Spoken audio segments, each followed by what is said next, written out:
Fala galera, tudo bem com vocês? Pessoal, aqui é o professor Murilo Bianco e a gente vai dar continuidade aos nossos conteúdos por meio dessa videoaula.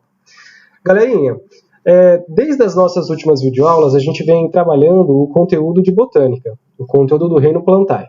Nós começamos os trabalhos desse reino trabalhando de forma geral os grupos que constituem esse reino, vendo quais características surgem em quais grupos, como diferenciar os grupos. Após isso, nós começamos um trabalho um pouco mais específico, trabalhando grupo a grupo de forma específica. Nós trabalhamos então o grupo das briófitas de forma específica, trabalhamos o grupo das pteridófitas de forma específica, e nessa videoaula a gente vai abordar o terceiro grupo, o grupo das gimnospermas, também de forma específica, tá certo? A gente vai dar início com as características gerais desse grupo, e aí depois a gente vai para as características reprodutivas e finalizamos ele com a classificação do grupo das gimnospermas, tá bom? Bom, como características gerais das gimnospermas, pessoal, nós temos o seguinte. A principal delas é a formação da semente. Como vocês lembram, os grupos anteriores, que eram briófitas e pteridófitas, não apresentavam essa estrutura, A gente pode chamar a semente aqui como novidade evolutiva. Vale a pena reforçar que a semente das gimnospermas não apresenta o fruto em volta de si, e por isso é chamada de semente nua. Como a gente consegue ver nessa imagem, várias sementes de pinhão que não são protegidas, revestidas pelo fruto, Inclusive o termo semente nua é tão importante para esse grupo que dá nome para ele, O termo gimnosperma faz referência à semente nua. Isso não é uma novidade, mas a gente precisa falar, tá, pessoal? As gimnospermas apresentam vasos condutores, assim como as pteridófitas já apresentavam, Aí elas apresentam então xilema e floema como vasos condutores de seiva.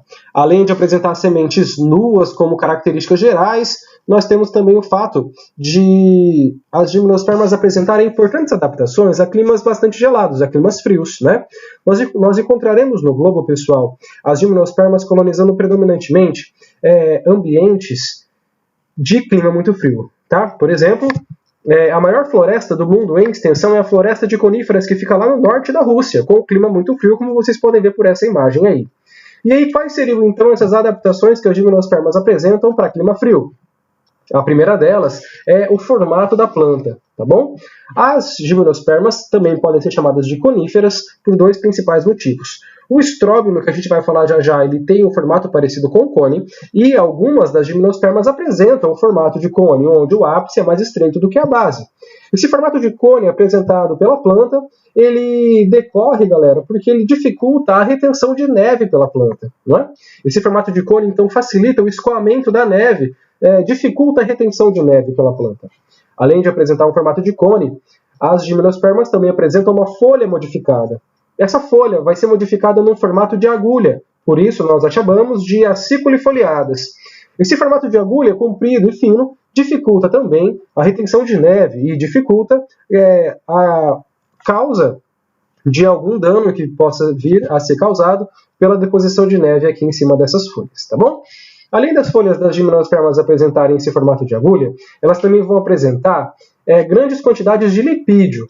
Esse lipídio, esse óleo que nós encontraremos nas gimnospermas, ele vai funcionar, ele vai servir para dificultar o congelamento, Então ele vai dificultar, vai retardar ali o congelamento das folhas, visto que a maioria dessas plantas vive em climas muito frios. Bom, vistas as características gerais, a gente parte para as características que a gente encontra aqui nesse grupo, E aqui nós temos uma outra novidade evolutiva, que é o seguinte. Quando nós falávamos de briófitas e pteridófitas, a gente falava de plantas que eram dependentes da água para sua reprodução. Isso significa, galera, que tanto briófitas quanto pteridófitas só se reproduzem na presença de água. Os seus gametas masculinos, então, os seus anterozoides, eles conseguiam chegar até o gameta feminino por meio da água, Eram, inclusive, gametas flagelados. Aqui nas gimnospermas, nós não temos essa relação, por dois principais motivos. Nós temos a independência da água. O primeiro dos motivos é a polinização anemocórica. Como assim? Aqui, nas gimnospermas, nós teremos o surgimento de uma característica de uma estrutura chamada grão de pólen. O grão de pólen das gimnospermas, ele apresenta como se fosse uma asa, duas projeções laterais, a gente vai ver já, que lembram asas. Essas asas presentes nos grãos de pólen vão funcionar, né, facilitando a saída do grão de pólen do estróbilo masculino, vocês estão vendo aqui diversos estróbilos, e a chegada dele aos estróbilos femininos, isso tudo feito pelo vento, tá? Essa polinização anemocórica é uma polinização realizada pelo vento. É o vento, então, que vai levar o grão de pólen do estróbilo masculino até o estróbilo feminino, né? Nós encontramos algumas diferençazinhas nos estróbilos, tá? Os estróbilos masculinos, eles são menores, eles têm um diâmetro menor, eles são mais finos. Já os estróbilos femininos, eles são maiores, tá bom? Tem um diâmetro maior. O estróbilo é uma estrutura reprodutiva, não é? Ele é feito, então, por folhas modificadas para realizar a reprodução. E aí você pode estar se perguntando, por que a gente não pode chamar essa estrutura de estróbilo de flor? Por que nós não chamamos eles de flor? Porque para ser chamado de flor, pessoal, nós temos que ter a função de atração de polinizadores. E como vocês acabaram de ver, o estróbilo não tem essa função. Ele não atrai nenhum animal de polinizador, certo? É o vento que faz a maioria da polinização aqui. Tá bom? Aqui nós temos a outra estrutura que é essencial para ter essa independência da água, que a gente viu que é a característica das gimnospermas. Essa estrutura é chamada de tubo polínico, certo, pessoal? O tubo polínico é uma estrutura gerada pelo grão de pólen que vai proporcionar o encontro do gameta masculino com o gameta feminino. No lado esquerdo de vocês conseguem ver 2 grãos de pólen, né, uma representação de 2 grãos de pólen. Vocês conseguem notar essas projeções laterais que o grão de pólen das gimnospermas apresenta, tá certo? Bom, vamos começar então com a germinação do grão de pólen. A gente entende como germinação do grão de pólen o momento onde o tubo polínico começa a ser gerado. Isso vai ocorrer quando o grão de pólen chega até o estróbilo feminino, então ele tem que se dirigir até o gameta feminino.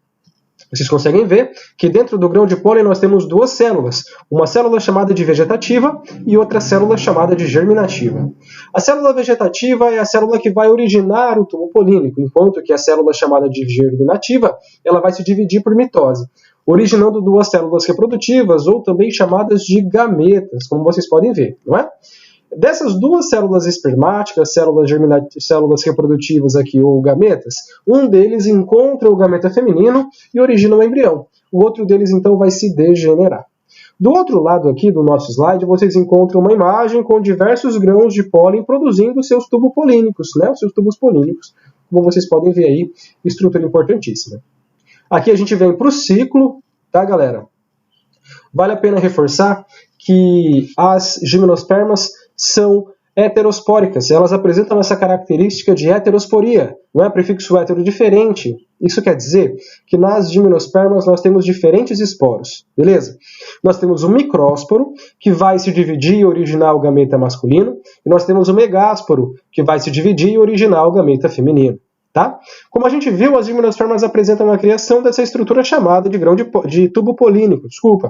E aos grupos que constituem o tubo polínico, nós damos a denominação de sifonógamas. Isso significa que as gimnospermas são chamadas de sifonógamas justamente por apresentar a característica de tubo polínico.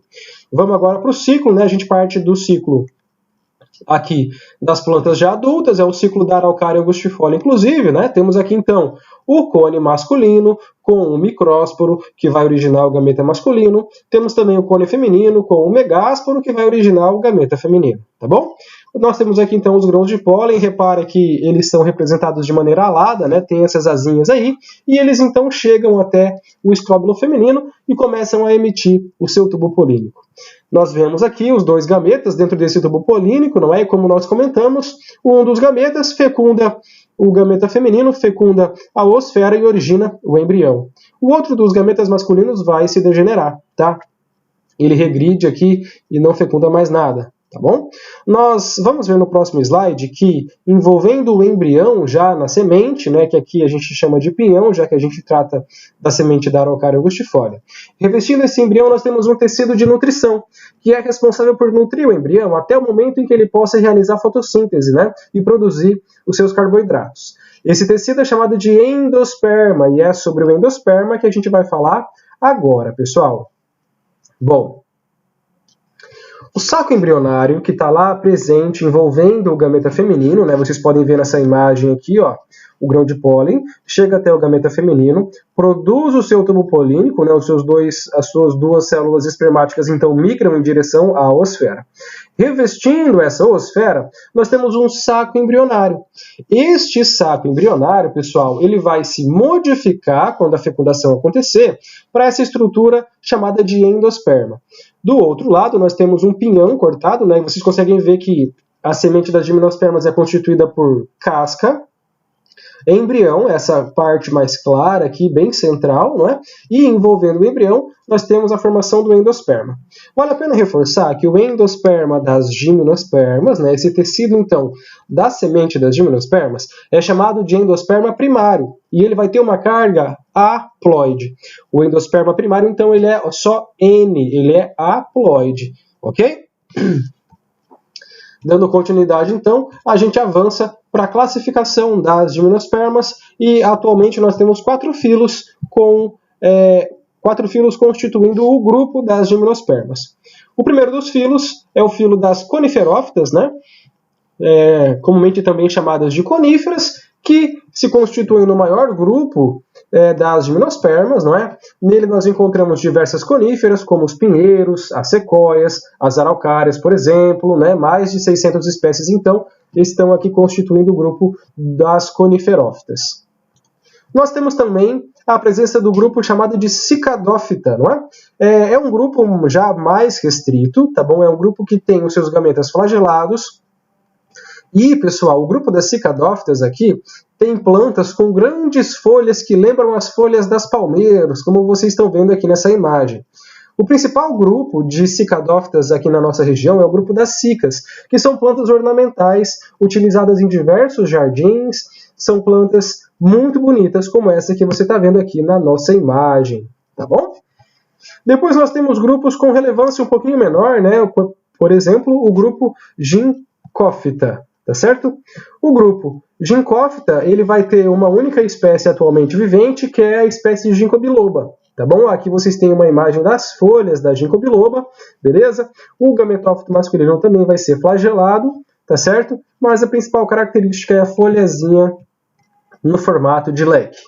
E aí, o último grupo das pteridófitas que a gente vai ver é o grupo das gnetófitas, tá bom? Um grupo que apresenta 3 filos, nesses encontramos 3 gêneros, né, com características que não são tão próximas das angiospermas. Eles apresentam estróbilos em forma de cone, né, que são bastante similares a flores, à inflorescência.